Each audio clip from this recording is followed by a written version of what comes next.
Hello everyone, we continue here with our interview with our special guest, Professor Slava. I would like to go through this question.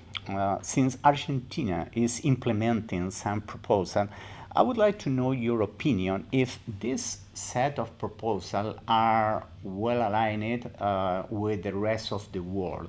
Do you see that somehow we are going in the proper direction? What are your thoughts about this? Yeah, thank you for the question. And the first thing I would suggest not to hurry up, actually. So that is, you have to be very cautious about that when you implement this kind of technology along the country, all over the country. And the very good thing, according to the best world practice for those countries who implemented this kind of technologies, integrated them it into their financial system, is to establish some kind of sandbox, which is actually was proposed by this initiative, and I'm very happy about that. And what gives you the sandbox, the regulatory sandbox? It is established often under the control of the central bank of the country, but nevertheless, you as a participant of this market, for example, as a little startup or even a bank, you have an opportunity to test all of the technologies, all of your initiatives in the sandbox from the technological standpoint of view and from regulatory standpoint of view as well. And that is why it allows you actually to move step by step. So to get back the response from the world after your next step, for example, you can propose something very beneficial as to you, to the customers, for example. You can test this technology in terms of regulation and in terms of the interest from the customers and so on. And then you can decide whether to move further or not with that. What about the traditional banking system? Is it a threat or an opportunity when it comes to fintech? I think there is a question actually, because some time ago when I visited different conferences, maybe several years ago, banks considered this opportunity as a threat actually. For example, many of the bankers said that it is a threat that they get from the fintech companies. But afterwards, the world changed actually, and banks began to collaborate with the fintechs. This kind of collaboration was very beneficial for the both sides actually, and I believe that this is possible in terms of the crypto industry as well. So if you for example, announce the crypto here in Argentina as an alternative currency, similar to dollar, for example, or any other. So banks will be able to open accounts in this currency, and they will be able to integrate these operations into their infrastructure. But nevertheless, they will have to be ready to take additional expenses for KYC, IML, and so on, many banking things. In that terms, they will need actually the support from the central bank and from maybe the other authorities, government authorities, to establish maybe the common infrastructure for KYC, not to do it by themselves separately and so on. And in terms of expenses, you have to expect the rising of expenses for sure.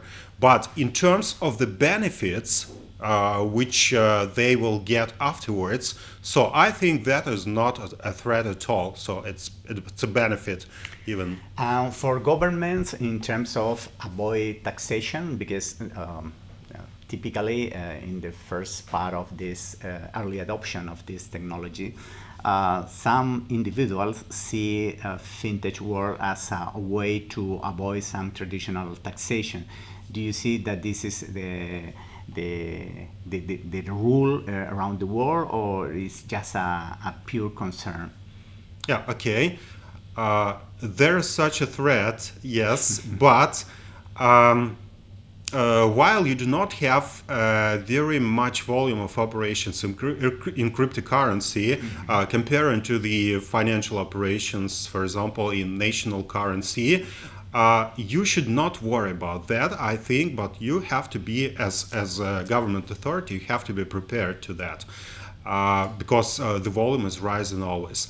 But nevertheless, I think that it depends on the nature of your crypto operations. For example, this initiative that was proposed in Argentina not long ago, they proposed to separate crypto into currency and into security. So there is such kind of security tokens and crypto tokens.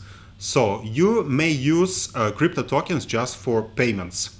You may not earn money by means of crypto tokens.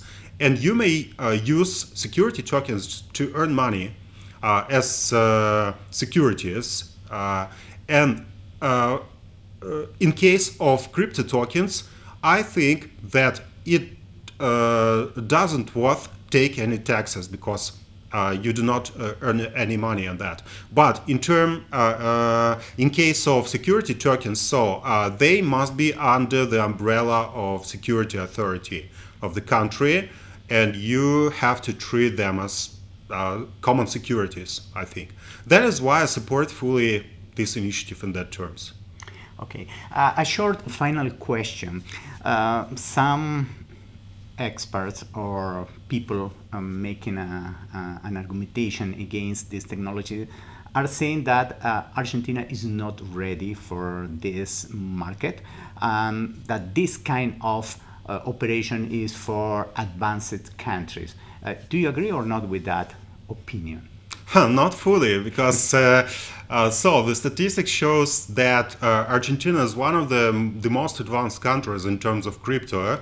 Yeah, and even here in Argentina, we have almost one of the unicorns in crypto industry. Yeah. So it's Open Zeppelin, if I'm not mistaken. So, and many other crypto startups all over the world with the Argentinian origin, actually.